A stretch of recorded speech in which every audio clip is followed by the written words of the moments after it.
नमस्कार भारत, आप देख रहे हैं राष्ट्र नीति भारत। दोस्तों, आज बात करेंगे निर्मला सीतारमण के उस बयान की जिस बयान में उन्होंने कहा कि डॉलर मजबूत हुआ है, रुपया कमज़ोर नहीं हुआ। ये कुछ इस तरीके की बात थी कि ये रुपये की रेखा है और ये डॉलर की रेखा है, तो ये रेखा बड़ी हो गई, ये अपनी जगह पे मेंटेन है। ये बात उन्होंने करने की कोशिश की, लेकिन क्या ये वास्तव में ऐसा होता है कि रुपया वही है और डॉलर मजबूत हो गया है? इसको देखने के लिए थोड़ा सा आज हम आपको अर्थशास्त्र के एंगलों पे लेके चलते हैं कि इंडियन इकोनॉमी पे क्या इफेक्ट पड़ा है या अर्थशास्त्र के सिद्धांत इस पे क्या कहते हैं। देखिए, डॉलर और जो रुपया है, आप उसे गौर से देखिएगा। जैसे एक यूएस डॉलर है करीबन 80 रुपये, इस बात को आप समझिए। तो इसका अवमूल्यन होने का मतलब क्या है कि अगर ये 1 रुपया 81 हो जाए, 82 हो जाए, तो इसे हम कहते हैं कि रुपया कमज़ोर हो गया। अगर ये 79 78 की तरफ बढ़ जाए तो हम कहते हैं रुपया मजबूत हो गया।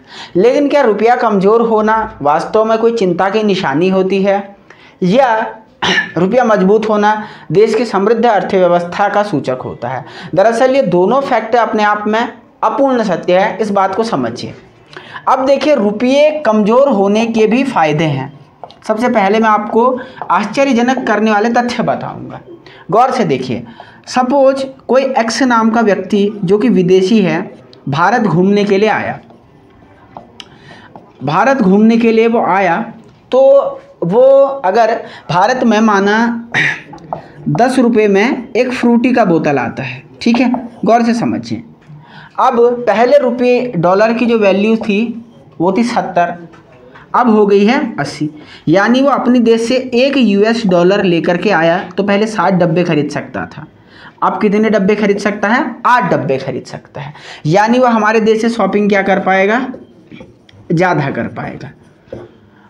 इसी अर्थ को आप ऐसे समझिए कि विभिन्न चीज़ों में जब अगर डॉलर मजबूत होगा तो विदेश के लोग भारत घूमना ज़्यादा पसंद करेंगे, क्योंकि ये देश सस्ता है। भारत के लोग घूमने के लिए कहाँ जाते हैं? अमेरिका, पेरिस जाते हैं कि वियतनाम जाते हैं? वियतनाम जाते हैं। कारण क्यों? क्योंकि वहाँ हमारे देश की मुद्रा सस्ती है। तो विदेश के लोग भारत में आएंगे, बहुत सारे भारत को क्या मिलेंगे? यूएस डॉलर मिलेंगे, और बहुत सारे यूएस डॉलर मिलेंगे तो हमारी जो विदेशी मुद्रा का भंडार है, जिस अलमारी में हमने पूरे देश के पैसे रखे हुए हैं, वो अलमारी क्या हो जाएगी? मजबूत हो जाएगी। इस सिद्धांत को समझने की ज़रूरत है। तो ये अगर ज़्यादा पैसे आएंगे, ज़्यादा लोग टूरिज्म आएंगे, तो इससे देखो रोजगार की साइकिल चलेगी, क्योंकि विदेशी आएंगे तो रोजगार देंगे, वस्तुओं को खरीदेंगे, भारत का टूरिज्म प्रमोट होगा, तो कहीं ना कहीं एक साइकिल चलती है। और फ्रूटी का डब्बा देखो, आपको तो पहले भी 10 में मिल रहा था, अभी भी 10 में मिला। लेकिन इसमें अर्थशास्त्र का एक दूसरा एंगल भी आपको देखना है, इसके लॉस भी हैं। अब ऐसा नहीं कि रुपए कमज़ोर के फायदे ही फायदे हैं, रुपए कमज़ोर के लॉस क्या क्या हैं? देखिए, अगर आपको ईरान से 1 टन तेल खरीदना है, ये टन को छोड़ो, चलो 1 लीटर आपको तेल खरीदना है, तो क्या भारत के रुपयों को ईरान, यूएसए या आप रशिया से तेल खरीदोगे, क्या ये रुपया लेंगे? नहीं, ये क्या लेंगे? यूएस डॉलर लेंगे।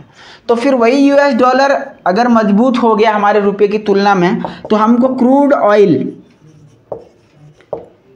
इसको खरीदना क्या पड़ जाएगा?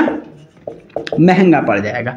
और अगर क्रूड ऑयल महंगा हो गया यानी यातायात महंगा हो गया, और यातायात महंगा हो गया यानी सब चीज़ें महंगी हो गई। तो अपने फायदे और अपने नुकसान हैं।